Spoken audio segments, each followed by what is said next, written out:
నల్లగొండ జిల్లా పురపాలక సంఘం పారిశుద్ధ్య కార్మికులు ఎదుర్కొంటున్న అనారోగ్య సమస్యలను దృష్టిలో ఉంచుకుని పురపాలక సంఘం కమిషనర్ జిల్లా కలెక్టర్ ఆధ్వర్యంలో పారిశుద్ధ్య కార్మికుల యొక్క ఆరోగ్య సమస్యలను దృష్టిలో ఉంచుకుని పారిశుద్ధ్య కార్మికుల కొరకు ప్రత్యేకంగా వైద్య శిబిరాన్ని ఏర్పాటు చేయడం జరిగింది। ఈ శిబిరంలో పారిశుద్ధ్య కార్మికులుగా ఉన్న ప్రతి ఒక్క కార్మికుడు ఈ వైద్య శిబిరాన్ని సందర్శించి ఆరోగ్య స్థితిగతులను తెలుసుకుని సంబంధిత ఆరోగ్య సమస్యకు అనుగుణంగా మందులు పరీక్షలు చేసుకోవడం జరిగింది।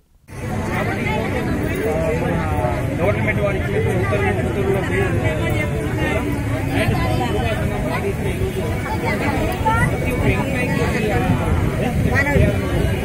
గత 4-5 రోజుల ఒక ఎంపైకి తెలియజేయడం వారికి ఇన్ఫర్మేషన్ ఇవ్వడం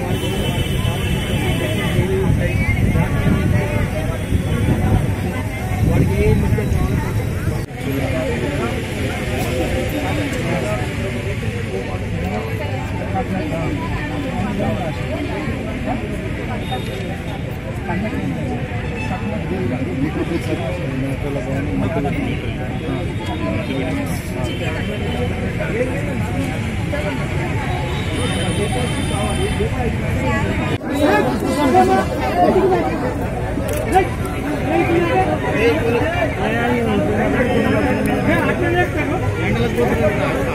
వెళ్ళిపోయినాక పోయినా